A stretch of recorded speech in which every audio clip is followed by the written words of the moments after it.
Sir প্রথমেই বলবো, যুবকদের শারীরিক বিকাশ ছাড়া মানসিক বিকাশ সম্ভব নয় বলে সুন্দর একটা বাক্য নিয়ে এসেছে। কিন্তু আমি প্রথমেই জানতে চাই যে এই মাত্র সামান্য 490 কোটি টাকা দিয়ে এই এত বড় স্পোর্টসের ফিল্ড আছে, কিভাবে সেটাকে পৌঁছানো যাবে? বিগত অর্থবর্ষ তথা 2025-26 অর্থবর্ষে যেটা বরাদ্দ হয়েছিল 840 কোটি টাকা, সেখানে বরঞ্চ বাড়া তো দূরের কথা, এক্ষেত্রে ছাঁটাই হয়েছে। তাই আমি অনুরোধ করব সাপ্লিমেন্টারি বাজেটে এটা ইনক্রিজ করা হোক, অর্থ আরো বরাদ্দ করা হোক।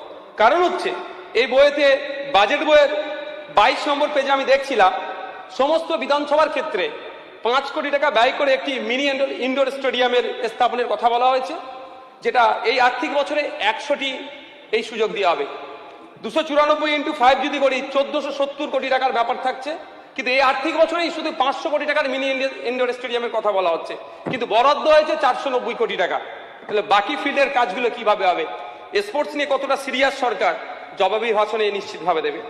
স্যার আমি স্পেসিফিক কটা বিষয়ের উপরে বলবো। নেতাজি সুভাষচন্দ্র বোস ক্রীড়া পরিকাঠামো উন্নয়ন, স্বামী বিবেকানন্দ যুব উন্নয়ন প্রকল্পের ক্ষেত্রে কোনো জায়গায় 15 লক্ষ টাকা সহযোগিতা, কোনো জায়গায় জিম বা আনুষঙ্গিক বিষয়ে 3 থেকে বাড়িয়ে 5 লক্ষ টাকার সহযোগিতার কথা বলা হচ্ছে। এটাকে সাধুবাদ জানিয়ে শুধু এতটুকু কথা বলবো, বিগত দিনে দেখেছি আমরা ক্লাবকে 2 লাখ 1 লাখ পাইয়ে দিয়ে যেভাবে রাজনীতিকরণ হয়েছে, খেলার মাঠ ছেড়ে দিয়ে গ্রাম বোর্ড, ক্লাবের বা আমোদ প্রমোদের ক্ষেত্রে টাকাটা ব্যবহার হয়েছে, এক্ষেত্রে না হয় তার জন্য যথেষ্ট নজরদারি তদারকি করতে হবে।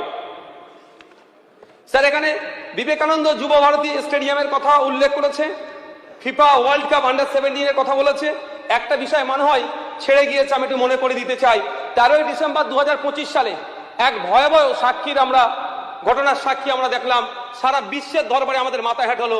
একটা বিশ্বের অন্যতম শ্রেষ্ঠ প্লেয়ার মেসিকে নিয়ে এসে যেভাবে তাকে অপমান করা হলো, এবং শুধু অপমান নয়, সাথে সাথে যারা গাটের টাকা খরচ করে টিকিট কেটে যারা গেল, যত সময় তার পারফরমেন্স দেখতে পেল না, কিন্তু মূল উদ্যোক্তাকে অ্যারেস্ট করা হয়েছে, তারপরে সে জামিন পেল, কিন্তু এখনো পর্যন্ত কারণটা কি কারণে কি হয়েছে, এবং যারা টিকিট কেটে খেলা দেখতে গিয়েছে তাদের টিকিটের টাকা ফেরত দেওয়ার ব্যাপারেও কোনো বিবেচনা বা আলোচনা, কোনো শব্দ এই বাজেটে দেখলাম না। আমি আশা করব মন্ত্রী মহাশয়ের কাছে এই বিষয়টা তদারকি করা দরকার, তদন্ত কমিটি গঠন করে টাকাটা কিভাবে ফেরত দেওয়া যায় যারা টিকিট কেটে গিয়েছিল সে বিষয়টা দেখার। স্যার উত্তরবঙ্গে একটা আন্তর্জাতিক মানের স্টেডিয়াম স্থাপনের জন্য 20 কোটি টাকা বরাদ্দের কথা বলা হয়েছে, অবশ্যই সাধুবাদ জানাই। কারণ উত্তরবঙ্গে বারবারে আমরা দেখছি অবহেলিত হচ্ছে। আমি তো মনে করি কলকাতায় যে ধরনের ফুটবল নামি দামি ক্লাবগুলো আছে, উত্তরবঙ্গে কেন নাই? যথেষ্ট উত্তরবঙ্গে ফুটবলের প্রচলিত আছে। এই বিশ্বকাপে দেখা গিয়েছে কিভাবে উন্মোদন ওখানে ছিল দর্শকদের মধ্যে। তা ওখানেও একটা স্টেডিয়াম হচ্ছে, কিন্তু ডিটেলস প্রজেক্ট রিপোর্ট কোথায়, প্রজেক্ট কস্ট কত এখানে উল্লেখ নেই, শুধুমাত্র 20 কোটি টাকা বলে ছেড়ে দেওয়া হয়েছে। স্যার স্পোর্টস ইউনিভার্সিটি, অবশ্যই এটা একটা যুগান্তরকারী পদক্ষেপ হবে, কিন্তু ইতিপূর্বে আমাদের পশ্চিমবাংলায় Netaji Subhash University of Sports 2025 সালে একটি প্রাইভেট বিল এসেছিল। জানি না ওই অগ্রগতি কি আছে, তবে ওই বিলের আমার এক জায়গায় সেকশন 10-এ আমার অবজেকশন ছিল, যেখানে ভিজিটর হিসাবে চিফ মিনিস্টারকে রাখা হয়েছিল, স্বাভাবিক নিয়মে গভর্নর থাকার কথা। আমি অনুরোধ করব এই প্রাইভেট ইউনিভার্সিটির অগ্রগতি নিয়ে তিনি বলবেন। শুধু স্যার স্পোর্টস ইউনিভার্সিটি করে দিলে হবে না, স্পোর্টস স্কুল করতে হবে, স্পোর্টস কলেজ করতে হবে, সাথে সাথে শারীরিক শিক্ষার যে সমস্ত অলরেডি অনুমোদিত পদ আছে, শূন্য পদ যেগুলো আছে, সেগুলোকে যথাযথ পূরণের ব্যবস্থা করতে হবে। স্যার স্পোর্টস একাডেমির কথা অনেক উল্লেখ করেছে, আমি শুধু একটা ছোট্ট তথ্য দিতে যাই, যেখানে প্রায় এই বাজেট থেকে উপেক্ষা হচ্ছে সেটা ভলিবল, ওই ডিসিপ্লিন থেকে আমি উঠে এসেছি। স্যার এখানে আমাদের পশ্চিমবাংলা যে মহিলা ভলিবল টিম আছে, অন্যান্য স্টেটের থেকে সবসময় 3 বা 4 র্যাঙ্কে থাকে, কিন্তু ভলিবলের একটা ভালো একাডেমি না থাকার ফলে আবার ইন্ডিয়ার মধ্যে ওয়েস্ট বেঙ্গল টপে আসতে পারে না। তাই বিভিন্ন একাডেমির কথা উল্লেখ থাকলেও ভলিবল একাডেমির কথা উল্লেখ নেই। আমি অনুরোধ করবো মন্ত্রী মহাশয়কে যে একটা ভালো ভলিবল একাডেমি করা হোক। স্যার নেশামুক্ত ভারত গড়ার লক্ষ্যে যে যুব সচেতনতার অভিযান আছে, এখানে আমি 2টো পয়েন্ট বলবো। একটা স্যার, বিড়ি তেরেঙ্গা গুটখা থেকে শুরু করে সিগারেট মদ গাঁজা সম্পূর্ণরূপে পশ্চিমবাংলায় বন্ধ করা দরকার, কারণ যুব সমাজ যেভাবে আসক্ত হয়ে পড়ছে তা ক্ষতি হচ্ছে।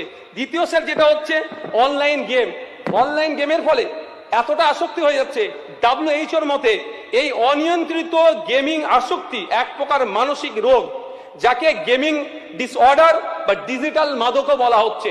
তাই আমি অনুরোধ করবো আমার দেশের সরকার the promotion and regulation of online gaming act 2025, যেটা রুল হিসেবে 2026 এসেছে, তাকে সামনে রেখে এবং the West Bengal gambling act and prize competition act 1957-কে সামনে রেখে একটা আইন তৈরি করা দরকার, যে আইনের মাধ্যমে এই অনলাইন গেমকে কন্ট্রোল নেওয়া যায়। স্যার, স্পোর্টস মেডিসিনের কথা বলা হয়েছে, অবশ্যই এটাকে স্বাগত জানিয়ে বলবো ক্রীড়াবিদদের পুষ্টিগত অবস্থা সম্পর্কে সচেতনের জন্য একটা অভিজ্ঞ সম্পন্ন লোকের বা অ্যাপয়েন্টের কথা বলা হয়েছে। আমি এখানে স্যার বলবো, ম্যাক্সিমাম ক্ষেত্রে দেখা যাবে যারা গ্রাম থেকে উঠে আসছে প্লেয়ার হিসাবে আর্থিকভাবে দুর্বল, বিগত বাম সরকারের আমলে প্রতিভাবান প্লেয়ারদের জন্য স্টাইপেন্ডের ব্যবস্থা ছিল, যেটা আমিও নিয়মিত পেতাম, কিন্তু বিগত 15 বছরের সরকার সেটাকে বন্ধ করে দিয়েছে। আমি অনুরোধ করবো এই পুষ্টির কথা মাথায় রেখে এবং তাদের যাতায়াতের জন্য, প্র্যাকটিস থেকে বাড়ি ফেরার জন্য, এই ট্রাভেলিং অ্যালাউন্সের জন্য এক প্রতিভাবান প্লেয়ারদের জন্য একটা ভাতা নতুন করে ব্যবস্থা করা হোক। স্যার, ক্রীড়া নীতির কথা বলা হয়েছে, আমি একটা শুধু এখানে শুধু যোগ করব, এই মুহূর্তে ওয়েস্ট বেঙ্গলে যে কটা রাজ্য স্তরে ক্রীড়া সংস্থা আছে প্রত্যেকটাকে ডিসলভ করে দেওয়ার প্রয়োজন আমি মনে করছি। নতুন করে কমিটি তৈরি হোক এবং যারা যোগ্য ব্যক্তি তাদেরকে সেখানে ইনক্লুড করা হোক। স্যার, আমাকে একটু 1 থেকে 1.5 মিনিট এক্সট্রা টাইম দেবেন, কারণ আমি স্যার এই ফিল্ড থেকে এসেছিলাম, আমি ভেবেছিলাম একটু টাইম বেশি পাবো, কিন্তু দুর্ভাগ্য পাইনি। সেই বিষয়ে বিতর্কে জড়াবো না, শুধু স্যার বলবো যে এখানে চাকরির কথা বলা হয়েছে, আমি অনুরোধ করব বিগত বাম সরকারের আমলে স্পোর্টস কোটায় 2% সংরক্ষণ ছিল। যেমন sir Kolkata municipal corporation, fire brigade, food and supply, state transport থেকে শুরু করে ওয়েস্ট বেঙ্গল পুলিশ, কলকাতা পুলিশের মতো ক্ষেত্রে স্পোর্টস কোটায় 2% রিক্রুটমেন্ট ছিল, কিন্তু আমার বর্তমানে সেটা বন্ধ হয়ে গেছে। আমি অনুরোধ করবো 2% থেকে বেরিয়ে সেটা 5% হোক। তবে হ্যাঁ, আন্ডার 21 তথা ইউথ লেভেলে যারা ন্যাশনাল টিমে গিয়েছে, ন্যাশনাল চ্যাম্পিয়নশিপে গিয়েছে, তাদেরকে নিয়মিত চাকরির ব্যবস্থা করলে আমাদের পশ্চিমবাংলা রাজ্যের স্পোর্টসের মান বাড়বে। গত বিধানসভাতে যখন প্যারিস অলিম্পিকে মানু ভাকের গোল্ড যখন পদক পেয়েছিল, আমাদের এই হাউসে তাকে আমরা ফেলিসিটেট করেছি, কিন্তু 117 জন প্লেয়ার প্যারিস অলিম্পিকে পারফরমেন্স করতে গিয়েছিল, দুর্ভাগ্য আমাদের ওয়েস্ট বেঙ্গল থেকে মাত্র 3 জন গিয়েছিল।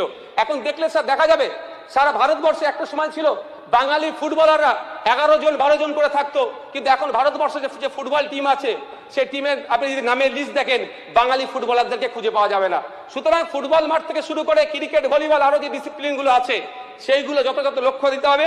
পরিশেষে স্যার আমার একটাই দাবি, আমাদের ভাঙড় বিধানসভাকে একটা সময় মারামারি হানাহানি হিসাবে দেখানো হতো, কিন্তু অ্যাকচুয়াল ওখানকার যে ক্রীড়া প্রতিভা আছে, অসামান্য ক্রীড়া প্রতিভা, তাদের নিজস্ব উদ্যোগে তারা যথেষ্ট রাজ্য এবং জাতীয় স্তরে পারফরমেন্স করেছে।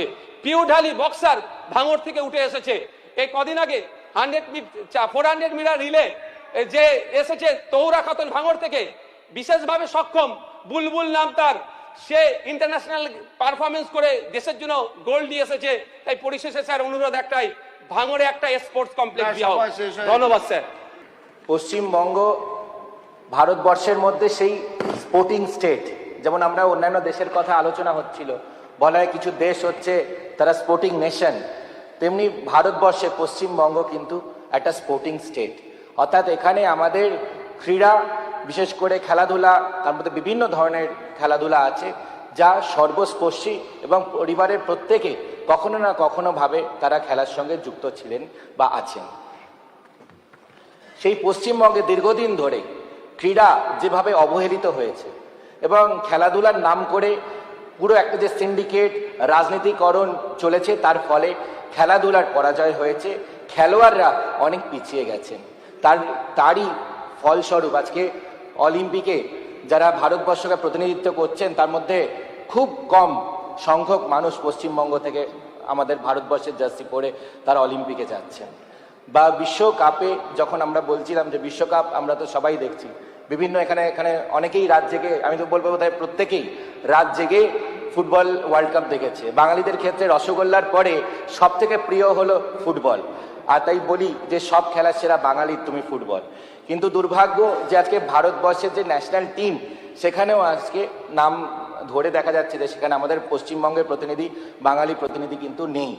সেই পরিস্থিতিতে এটার কারণ বোঝা যাচ্ছে যে দীর্ঘদিন ধরে যে খেলাধুলার মধ্যে যেভাবে রাজনীতিকরণ হয়েছে, মাঠে ময়দানে শুধু রাজনীতি থেকেছে। তাই আমাদের সম্মানীয় মুখ্যমন্ত্রী শ্রী শুভেন্দু অধিকারী মহাশয় একটা খুব সুস্পষ্ট বার্তা দিয়েছেন যে খেলার ময়দানকে রাজনীতি মুক্ত করতে হবে, এবং সে মর্মে আমরা সকল বিধায়ক এবং সকল যারা জনপ্রতিনিধি আছে আমরা প্রত্যেকে সচেষ্ট হয়েছি যে খেলার ময়দানকে আমরা রাজনীতি মুক্ত রাখবো, এবং সেজন্য আমি সকল বিধায়কদেরও ধন্যবাদ জানাই। এবং আমি দায়িত্ব গ্রহণের পর আমি বিভিন্ন সময় আমরা বিভিন্ন ধরনের অ্যাসোসিয়েশন আছে, ক্রীড়াবিদ আছে, স্পোর্টস পার্সন আছে, সেখানে কেউ আন্ডার-19 খেলছেন, কেউ আন্ডার-15 খেলছেন, কেউ প্রফেশনাল স্পোর্টস পার্সন আছেন, কেউ রিটায়ার্ড স্পোর্টস পার্সন আছেন, তাদের সঙ্গে কথা বলেছি যে আমরা কি করে পশ্চিমবঙ্গে আমরা স্পোর্টসকে সেই জায়গায় নিয়ে যেতে পারি যাতে আগামী দিনে পশ্চিমবঙ্গের ছেলেমেয়েরা ভারতবর্ষের জার্সি পরে অলিম্পিকে পোডিয়াম ফিনিশ করে মেডেল প্রাপ্ত হয়, এবং তার সাথে সাথে বিশ্বকাপেও কিন্তু আমাদের বাঙালি ভাই বোনেরা গিয়ে ভারতবর্ষের জার্সি পরে ফুটবল বিশ্বকাপেও যাতে দাপাতে পারে তার সুব্যবস্থা কি করে করতে হয়। এবং সেই মর্মে আমাদের মনে হয়েছে যেখানে যে একদিকে যেমন বিভিন্ন ধরনের বিভিন্ন রাজনৈতিক ব্যক্তিত্ব যেভাবে তাদের প্রভাবের জন্য ট্যালেন্ট অনেক ক্ষেত্রে পিছিয়ে গেছে, এবং মেধার সঙ্গে যেমন বিভিন্ন ক্ষেত্রে আমরা দেখেছি, শিক্ষাক্ষেত্রে যেমন মেধার সঙ্গে দালালি হয়েছিল, মেধাকে পরিযায়ী করিয়ে দিয়েছিল যুব সমাজকে, তেমনি ক্রীড়াক্ষেত্রেও আমাদের ছেলে মেয়েদেরকে তারা ট্যালেন্ট থাকা সত্ত্বেও তারা সুযোগ পাচ্ছিলেন না, এবং তাদেরকে অনেককে আমাদের পশ্চিমবঙ্গ ছেড়ে অন্যান্য রাজ্যে পরিযায়ী হয়ে যেতে হয়েছে। ক্রীড়াক্ষেত্রে আমাদের ক্রীড়াবিদদেরকে তারা পরিযায়ী করে তুলেছিল। তো সেই পরিস্থিতিতে আমাদের পশ্চিমবঙ্গে ক্রীড়াক্ষেত্রে পরিকাঠামোর উন্নয়ন এবং স্পোর্টস পার্সনদের পাশে থাকা এটা আমাদের ফার্স্ট অ্যান্ড ফরমোস্ট প্রায়োরিটি। যাতে খেলাধুলা যদি উন্নয়ন করতে হয় শুধু মাঠ বানিয়ে দিলে হবে না, সেই মাঠের রক্ষণাবেক্ষণ করতে হবে যাতে ওখানে কোনো একটা রাজনৈতিক সিন্ডিকেট আগামী দিনে সেখানে অপারেট করতে না পারে, সেখানে কোনো রাজনীতিক দাদা দিদি গিয়ে সেখানে গিয়ে গাঁজার ঠেক বানাবে, সেটা হতে দেব না।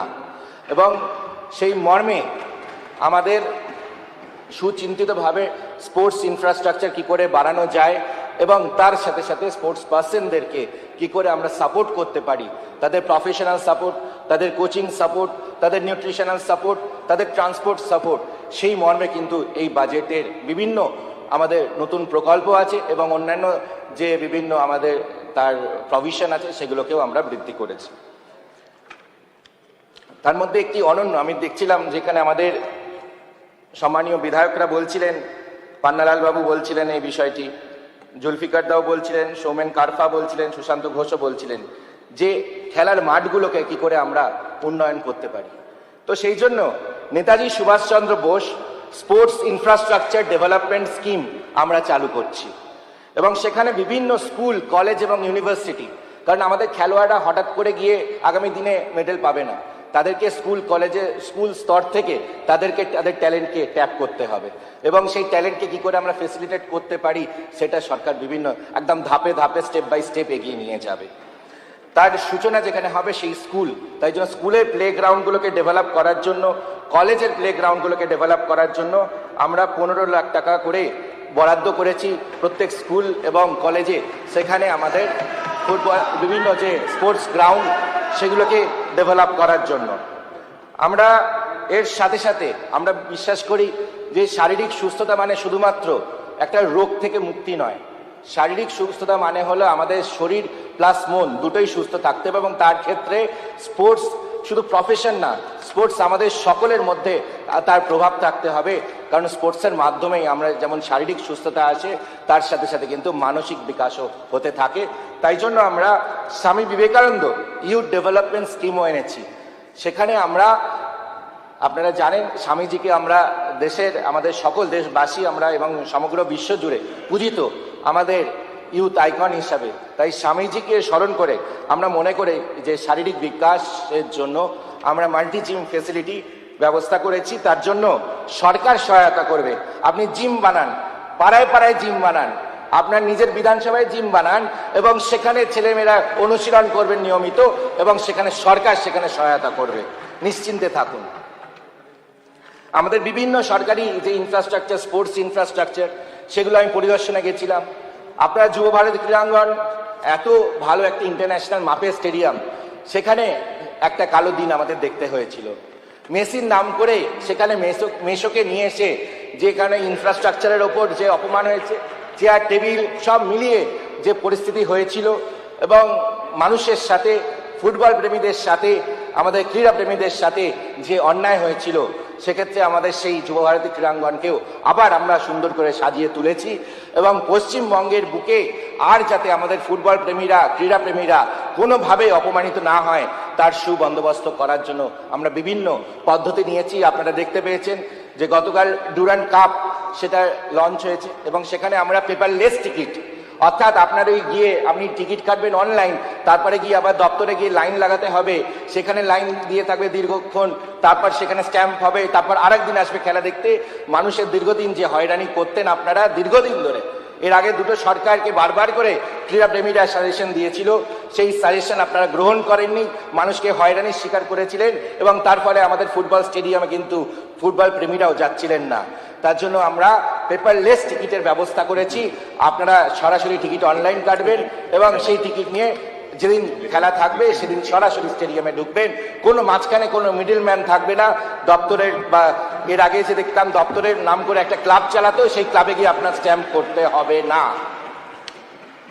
যুব ভারতী ক্রীড়াঙ্গন আমরা দেখলাম, তার সাথে সাথে দেখেছি রবীন্দ্র সরোবর স্টেডিয়াম। আমরা সমগ্র পশ্চিমবঙ্গের কথা চিন্তা করছি, কিন্তু যে রাজ্যের রাজধানী সেই কলকাতার বুকে রবীন্দ্র সরোবর স্টেডিয়ামের মতন এত ভালো একটা স্টেডিয়াম হতে পারত, তার কানেক্টিভিটি এত ভালো, তারপরেও সেই স্টেডিয়ামে ঢুকে আমার মনে হচ্ছিল আমি সিন্ধু সভ্যতার রুইন্সের মধ্যে ঢুকেছি, মহেঞ্জোদারো হারাপ্পাতে যেন আমি সাইট ভিজিটে গেছি। এই পরিস্থিতি দুর্ভাগ্য। এবং সেখানে অ্যাথলেটিক ট্র্যাক ছিল, অলিম্পিক লেভেলের একটা 400 মিটারের ট্র্যাক ছিল। সেই ট্র্যাক আমি খোঁজার চেষ্টা করলাম, সেখানে জঙ্গল গজিয়ে গেছে। ছেলেমেয়েরা দৌড়ানোর কথা বলতো, সেখানে কোনো ট্র্যাক ডেভেলপমেন্ট তো ছেড়ে দিন, সেই আগে যে মার্কিং সব মুছে গিয়ে ওখানে জঙ্গল হয়ে বসে আছে। আমি জানি না আগের সরকার কি করেছে না করেছে, তার অন্যায় আর পাপের ঘরে তো আমরা দেখে নিয়েছি, মানুষ তাদের রিজেক্ট করে দিয়েছে। কিন্তু ছোট ছোট ছেলেমেয়েদের ভবিষ্যৎ নিয়ে এভাবে ছিনিমিনি খেলার কোনো অধিকার তাদের ছিল না। এবং সেজন্য আমরা, এবং তার থেকেও দুর্ভাগ্য যে সেই স্টেডিয়াম একটা সরকারি সম্পত্তি, সেই সরকারি সম্পত্তিতে একটা সরকারি প্রপার্টি, তার মধ্যে বিভিন্ন ক্লাব সেখানে রাজনৈতিক অ্যাক্টিভিটি চালাতো। এবং মানে আপনি ভাবতে গেলে অবাক হয়ে যাবেন যে এখানে আমরা এত বিভিন্নভাবে আমাদের যে কোনো স্টেডিয়ামের জন্য তার নির্দিষ্ট প্ল্যান হয়, আর্কিটেকচারাল ডিজাইন হয়, সেই ডিজাইন ট্যাম্পারিং করে স্টেডিয়ামের দেওয়াল ভেদ করেছে। এর আগে এরকমই একটা প্রাইভেট ক্লাব, এর আগের সরকার তাদেরকে বিভিন্নভাবে তাদের ছত্রতলে রেখে দিয়েছিল। সেই এবং যেটা জনসাধারণের জন্য যে টয়লেট ছিল, সেই টয়লেটটাকে তারা নিজেদের ঘরের মধ্যে দখল করে নিয়েছে। শুধু রুম দখল করেনি, জনসাধারণের টয়লেটটাকেও তারা দখল করে নিয়েছে। আর তার সাথে সাথে বিভিন্নভাবে এখানে কোনো খেলাধুলার কোনো সিস্টেম, কোনো স্পোর্টস, কোনো কারোর কাছে কোনো অ্যালটমেন্ট লেটার নেই। যেভাবে করে পুরো ওখানে নানা ধরনের বেআইনি কাজ হচ্ছে, দীর্ঘদিন ধরে চলেছে, তার প্রত্যেকটা কিন্তু এই আর চলতে পারে না। কোনো বেআইনি কাজ স্টেডিয়ামে হবে না। স্টেডিয়ামে আমাদের ছেলেমেয়েরা এসে দৌড়বে, আমাদের বাচ্চারা দৌড়বে, তারা ফুটবল খেলবে, তারা ক্রিকেট খেলবে, তারা হকি খেলবে, কিন্তু কোনোভাবে ওখানে বসে বিভিন্ন কারুর ভাই, কারুর বিভিন্ন ধরনের, কারুর তো ফ্যামিলি ট্রি আমাকে গুগলে সার্চ করতে হলো যে তার কতগুলো ভাই। শুনলাম একজন নাকি এই ঘরটা নিয়েছে, আরেক ভাই নাকি ওই ঘর নিয়েছে, একজন নাকি জিমন্যাস্টিক্স করে, একজন নাকি টেবিল টেনিস দেখে। তো এরকম অদ্ভুত অদ্ভুত বিষয় ছিল, আমি জানতাম না তারা এত বড় কৃতি স্পোর্টস পার্সন, কিন্তু তারা এখানে পুরো দখলদারির একটা জায়গা বানিয়ে দিয়েছিল। তো সেটা চলতে পারে না। তাই রবীন্দ্র সরোবর স্টেডিয়াম সহ বিভিন্ন যে আমাদের যে স্টেডিয়ামগুলো পড়ে আছে, অবহেলিত থেকেছে, সেই স্টেডিয়ামগুলোকে আমরা রিনোভেশনের জন্য বিশেষ ব্যবস্থা 100 কোটি টাকা আলাদা করে অ্যালোকেশন করা হয়েছে। আমাদের ছেলেমেয়েদের 100 কোটি টাকা শুধুমাত্র স্টেডিয়াম আপগ্রেডেশনের জন্য। এবং যে কোচিং ক্যাম্পগুলো আছে, সেই কোচিং ক্যাম্প যাতে আরো সেখানে আমাদের সাপোর্ট হয় বাচ্চারা, তার জন্য আমরা 3 লক্ষ টাকা প্রত্যেকটা কোচিং ক্যাম্প, সে ক্রিকেট হতে পারে, ফুটবল হতে পারে, ভলিবলও হতে পারে, নওশাদ ভাই বলছিল সেই ভলিবল কোচিং ক্যাম্প হলো, তাদেরকে কোচিং ক্যাম্প করান, যদি সকল স্ট্যান্ডার্ড মেনে করে তাদেরকে 3 লাখ টাকা করে আমরা বছরে বরাদ্দ করব। তার সাথে সাথে Shyama Prasad Mukherjee sports assistant fund for clubs and association 1 crore টাকা করে দেওয়া হবে সেই সকল স্পোর্টস ক্লাব বা অ্যাসোসিয়েশন যারা প্রতিনিধিত্ব করেছে, যারা থেকে আমাদের ছেলেমেয়েরা গিয়ে ভারতবর্ষের জাতীয় স্তরে প্রতিনিধিত্ব করেছে, তার জন্য 1 কোটি টাকা করে আমরা দেব। এর সাথে সাথে আমরা দেখেছি বিভিন্ন ক্ষেত্রে স্পোর্টস পার্সন যারা যখন, কারণ স্পোর্টস এমন একটা জিনিস যে 30-35-এর পর তারা হয়তো সেই প্রফেশনটা মেনটেন করতে পারেন না। অনেকের ক্ষেত্রে তারা আগে সরকাররা তাদেরকে বঞ্চিত রেখে যে চাকরি দেয়নি, তাই তাদেরকে অবহেলিত হয়ে তাদের কিভাবে দিন আনে দিন খাই অবস্থা হয়েছিল সেই কাহিনীগুলো আমরা শুনছিলাম। তো সেজন্য সেই বিষয়ে আমি সম্মানীয় মুখ্যমন্ত্রীর কাছে রেখেছিলাম এবং মুখ্যমন্ত্রীর আগ্রহে চিফ মিনিস্টার্স কৃতি ক্রীড়াবিদ সম্মান যোজনা স্কিম আমরা চালু করছি, যেখানে প্রতি মাসে 10,000 টাকা করে আমরা রিটায়ার্ড স্পোর্টস পার্সনদের দেব সরাসরি তাদের ব্যাংক অ্যাকাউন্টে, যারা আমাদের পশ্চিমবঙ্গ থেকে ন্যাশনাল টুর্নামেন্টে প্রতিনিধিত্ব করেছে বা আন্তর্জাতিক স্তরে পশ্চিমবঙ্গকে গর্বিত করেছে। সেই সকল ক্রীড়াবিদদের প্রতি মাসে 10,000 টাকা করে আমরা তাদেরকে সম্মান দেব। এর সাথে সাথে আমি দেখছিলাম যে আমাদের কোনো নির্দিষ্ট পলিসি নেই। আমাদের ছেলেমেয়েরা দেখছিলাম, ভাঙড়ের একটা মেয়ে এসেছিল, তো সেখানে দেখছিলাম, তারপর আসানসোলেরও আমাদের খুব ভালো একজন শুটার, কিন্তু আমাদের তারা গোল্ড পাচ্ছে অন্যান্য ইন্টারন্যাশনাল চ্যাম্পিয়নশিপে, কিন্তু তাদের জন্য কোনো নির্দিষ্ট কোনো সরকারি বরাদ্দ নেই। এবং সেখানে শুনলাম নাকি এর আগে সরকার যখন মনে হতো কাউকে দিচ্ছে না, যাকে যা মনে করছে, এইভাবে হয় না। সরকারের নির্দিষ্ট এসওপি থাকা দরকার এবং সেই মর্মে আমরা অটল খেল সম্মান চালু করছি, যেখানে আমরা অলিম্পিক গেমস বলুন, এশিয়ান গেমস বলুন, কমনওয়েলথ গেমস বলুন, ন্যাশনাল গেমস বলুন, world championship, Asian championship, national championship, সেখানে যারা পশ্চিমবঙ্গকে গর্বিত করবে তাদের প্রত্যেকের জন্য নির্দিষ্ট বরাদ্দ থাকবে। কতক্ষণ সময় লাগবে মাননীয় মন্ত্রী? আমাদের 2 মিনিট। যেমন অলিম্পিক গেমে আমাদের যদি কেউ সোনা পায়, আমাদের পশ্চিমবঙ্গের কৃতি ক্রীড়াবিদ, তার জন্য 1 কোটি টাকা বরাদ্দ। কমনওয়েলথে করলে সোনা পেলে 50 লক্ষ টাকা, বা ইভেন আমাদের এশিয়ান চ্যাম্পিয়নশিপে আনলেও সেখানেও 25 লাখ টাকা করে। তো সুতরাং নির্দিষ্ট এসওপি এখন থাকছে, তার জন্য আমাদের কোনো ছেলে মেয়েদেরকে টেনশন করতে হবে না যে হরিয়ানাতে এত তারা ফেসিলিটি পাচ্ছে, উড়িষ্যাতে ফেসিলিটি পাচ্ছে, কিন্তু পশ্চিমবঙ্গে পাচ্ছে না। মন্ত্রী মশাইয়ের কখন তার সুনজর হবে বা তার কখন করুণা হবে সেটার অপেক্ষা করতে হবে না। আপনারা নিজের মেধার জন্য, নিজেদের কৃতিত্বের জন্য আপনারা নির্দিষ্টভাবে সরকারি সহায়তা পাবেন এবং সরকার আপনাকে অটল খেল সম্মানের মাধ্যম দিয়ে সহায়তা করবে। এর সাথে সাথে যুব সমাজকে যেভাবে করে পরিযায়ী করে দেওয়া হয়েছিল, যুব সমাজের জন্য নতুন কোনো শিল্প তো ছেড়ে দিন, নতুন বিনিয়োগ পশ্চিমবঙ্গে দীর্ঘদিন ধরে আসেনি। 34 বছর এবং 15 বছরের যে অপশাসনের ফলে একদিকে বেসরকারি কোনো বিনিয়োগ আসেনি, শিল্প আসেনি, তার সাথে সাথে সরকারি চাকরিগুলো চুরি হয়ে যাচ্ছিল। সেই পরিস্থিতিতে আমাদের যুব সমাজকে পরিযায়ী হয়ে যেতে হয়েছিল। এখন আপনারা দেখতে পাচ্ছেন প্রতিদিন যেভাবে করে ডাবল ইঞ্জিন সরকার নতুন শিল্প আনাচ্ছে, নতুন বিনিয়োগ আনছে, তা আমাদের ছেলেমেয়েরা আগামী দিনে পশ্চিমবঙ্গে থেকে পশ্চিমবঙ্গের সসম্মানের সাথে চাকরি করবে, তার সুবন্দোবস্ত করছে বর্তমান সরকার।